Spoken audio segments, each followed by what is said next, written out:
Hello সবাই কেমন আছো? আমি অনেক ভালো আছি। আর এখন বাজে দুপুর 3:30। তো বাইরে এই মুহূর্তে কোনো রোদ নেই, মেঘলা হয়ে রয়েছে। আর ওয়েদার রিপোর্ট অনুযায়ী এই মুহূর্তে বাইরের আবহাওয়া হচ্ছে 11 ডিগ্রির মতো, কিন্তু হাওয়া দিলে একটু ঠান্ডা বেশি লাগছে। কলকাতায় তো অনেক নাকি গরম শুনছি। তো তোমরা এত গরমে কষ্ট পাচ্ছ আর আমি এখানে ঠান্ডায় কষ্ট পাচ্ছি। যদি আমি পারতাম ভিডিওর মাধ্যমে তোমাদেরকে ঠান্ডা পাঠাতে, তাহলে অবশ্যই ঠান্ডা পাঠাতাম। কি আর করা যাবে, আমি ঠান্ডায় ভুগি আর তোমরা গরমে ভোগো। তো আজকে আমি রেডি হয়েছি বাইরে যাওয়ার জন্য, যেটা হচ্ছে আগের দিন তো আমি একটা স্ট্রবেরি গাছ কিনে নিয়ে এসেছিলাম গার্ডেন সেন্টার থেকে। তো স্ট্রবেরি গাছ ছোট জায়গায় বাঁচতে পারে না, ওরা যেহেতু ছোট একটা টবে আর কি বিক্রি করে, তো সেই জন্য আমাকে একটা টব কিনতে যেতে হবে। আমার কাছে কোনো টব নেই, অবভিয়াসলি আমি গার্ডেনিং করি না। তো একটু নতুন ইচ্ছে হচ্ছে, তো আশা করি একদিন আমার কাছে অনেক গাছ থাকবে। তো তার জন্য আজকে একটা টব নিতে যেতে হবে, স্ট্রবেরি গাছটাকে যেহেতু বাঁচাতে হবে। তো তার জন্য একটা টব নিতে যাব, ডলার স্টোর থেকেই নিয়ে নেবো। এখনই আমার ওর পিছনে খুব একটা এক্সপেন্স করার ইচ্ছা নেই। আগে আমি শিখে যাই ভালো মতো করে কি করে পরিচর্যা করতে হয় গাছে, তারপর নয় তার পেছনে খরচা করব। এখন একটু যতটা আর কি চেপে খরচা করা যায়। তো তার জন্যই বাইরে এসে বসে আছি। আমার বরের মিটিং চলছে, মিটিংটা শেষ হলেই আমরা বেরিয়ে পড়বো। আমি রেডি হয়ে গেছিলাম, তাই ভাবলাম বাইরে গিয়ে একটু বাগানের মধ্যে ঘোরাঘুরি করি। তো আমি বাইরে এসে দেখলাম আমাদের যে ওনার বাড়ির, উনি অনেক স্ট্রবেরি গাছ অলরেডি লাগিয়েছে বাগানে। এই আমি তার পাশেই বসে রয়েছি। এতগুলো স্ট্রবেরি গাছ উনি লাগিয়েছে অলরেডি ওনার বাড়িতে। আর এছাড়া ওনারা অনেক গাছ তো লাগিয়েছে, টিউলিপ তো লাগিয়েছে, প্লাস এখানে ছোট ছোট আরও কী সব গাছ লাগিয়েছে। তো এখন অপেক্ষা করি ওর মিটিং শেষ হলে একদম বেরিয়ে পড়বো ডলার স্টোরের উদ্দেশ্যে। তো হাওয়া দিচ্ছে, যখন তখন ঠান্ডা লেগে যাচ্ছে, তার জন্য একটা জ্যাকেট পরে নেবো যাওয়ার টাইমে।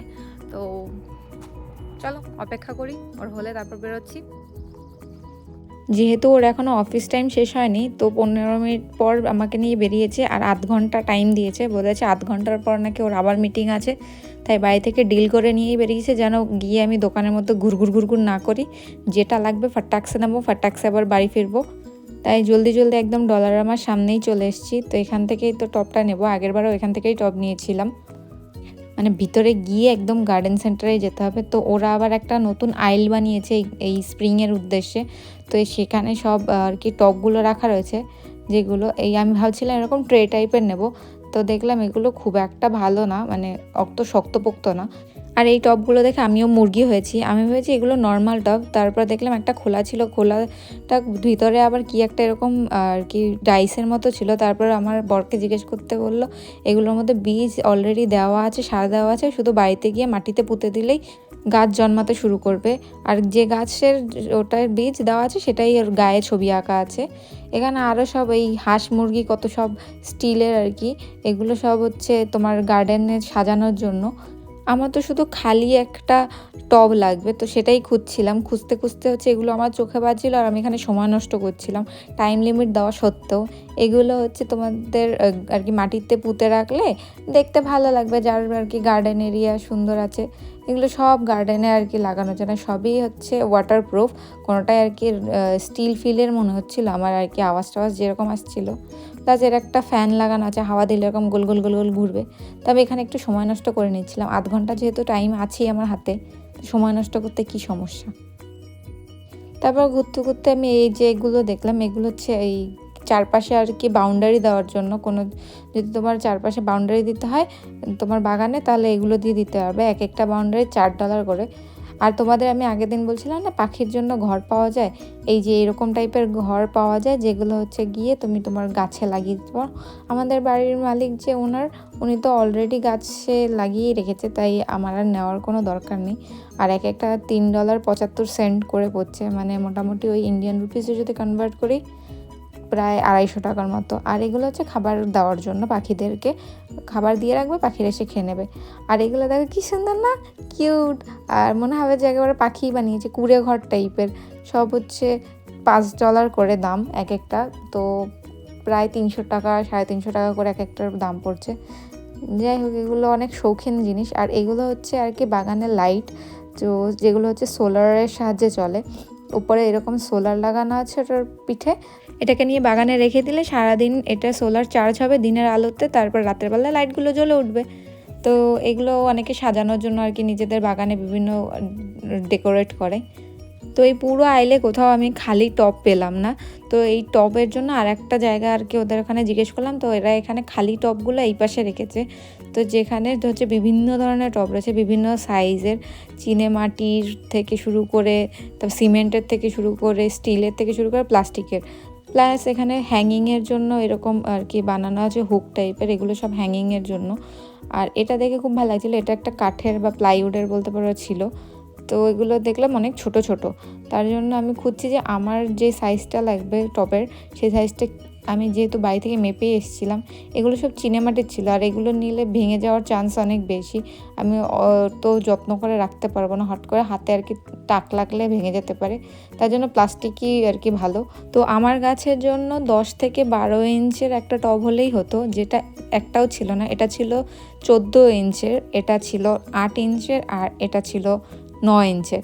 তো আমি ভাবছিলাম কোনটা নেব, তিনটে নিয়ে আমি অনেক কনফিউজ। যেটা আমার দরকার সেই সাইজের আশেপাশে আছে, বাট আমার যেই সাইজটা দরকার সেই সাইজটা নেই। এতগুলোর মধ্যে একটারও 10 থেকে 12 ইঞ্চের না, আর এতগুলো টবের মধ্যে থেকে তারপর আমি বিশেষ বিবেচনা করে এই 13 ইঞ্চের যেইটা ছিল সেটাই নিয়েছি। আর এটার নিচে ওভারফ্লো হলে যেন জল বেরিয়ে যেতে পারে সেই সুবিধাটা ছিল, যেটা এটাতে ছিল না। প্রথমে ভাবছিলাম এটা নেব, তারপরে কনফিউজ হলাম, লাভ নেই, যে এটার নিচে থেকে জল বেরোতে পারবে না, আমি বেশি জল দিয়েই দিতে পারি, তার জন্য এটা নিয়ে নিয়েছি, যেহেতু এটা থেকে এক্সট্রা জল হলে নিচ থেকে বেরিয়ে যেতে পারবে।